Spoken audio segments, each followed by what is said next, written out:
Bonjour, GNSA, Groupe national de surveillance des arbres de la Sainte-Baume. Aujourd'hui, on est à Mazogues dans le Var, au cœur d'une forêt qui est particulièrement riche en biodiversité, particulièrement vulnérable aussi, et qui est menacée par un projet de carrière depuis 13 ans. À 2 pas d'ici, 10 hectares de forêt ont déjà été rasés pour ce projet. Il en reste presque 40 à sauver. Il est temps de prendre sérieusement conscience du rôle primordial qu'ont ces arbres dans ce territoire spécifique et très particulier de la Sainte-Baume. Nous sommes ici au cœur du PNR Sainte-Baume, en zone Natura 2000. La société Provence Granulat Haut-de-Mar veut exploiter et donc exploser le plafond rocheux qui protège la plus grande réserve d'eau naturelle potable souterraine du département. Le GNSA Sainte-Baume tient à apporter un éclairage particulier sur le risque écologique que ce projet fait courir avec la destruction de la forêt. La forêt, bien sûr, comme poumon vert et comme habitat de nombreuses espèces protégées, mais pas que. On vous explique. En début d'année 2021, le groupe industriel a défriché 2 zones et un premier chemin d'accès, que les villageois ont baptisé le chemin de la honte. Le chemin de la honte, c'est cette plaie béante dans la forêt qui s'étend sur près de 2 km de long, 35 mètres de large. Ici, pas d'arbres dits remarquables. On est essentiellement sur des hectares de forêt mixte constitués de pins d'Alep, de pins maritimes, de pins sylvestres et de bois de chêne blanc euro-méditerranéen ayant entre 50 et 100 ans pour les plus âgés, classés d'intérêt communautaire. Ce qui signifie que cette forêt est composée d'espèces indigènes et qu'elle présente un haut degré de naturalité. En plus de leur rôle habituel de captation du CO2, de fournisseur d'oxygène et de données de l'ombre, ces arbres ont d'autres rôles écologiques majeurs. Dans cet environnement géologique de type karstique, ces grandes fissures entre d'immenses roches calcaires appelées karstes permettent aux chiroptères, les chauves-souris, d'accéder aux kilomètres de galeries de l'ancien site minier.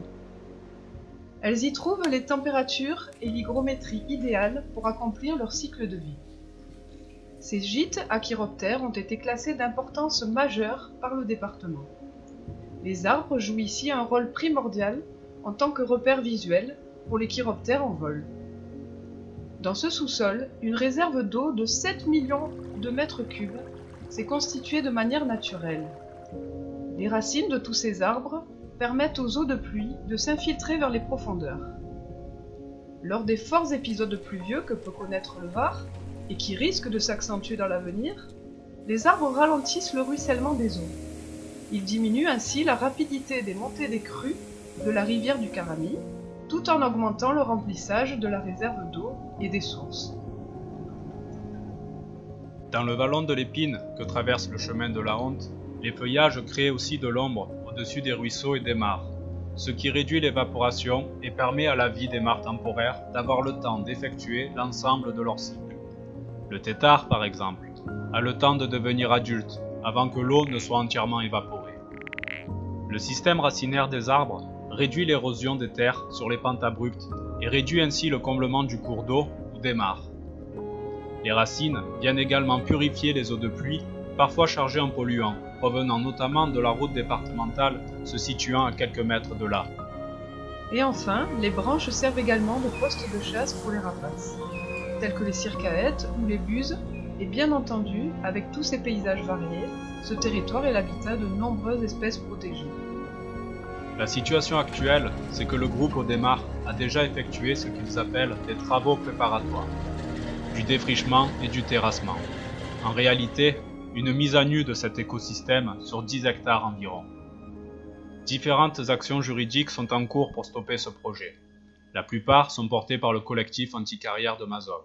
Le GNSA Sainte-Baume rejoint le collectif parce qu'il faut absolument se mobiliser pour sauver les presque 40 hectares de forêt, soit plusieurs dizaines de milliers d'arbres qui sont encore intacts. À l'heure de cette vidéo, les travaux sont suspendus, mais on a bien conscience qu'ils peuvent reprendre à tout moment.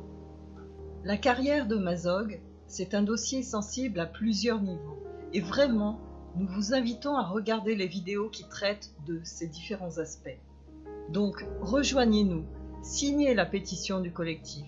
On a besoin de vous sur ce magnifique territoire de la Sainte-Baume. Les arbres ont besoin de vous. Merci. Merci.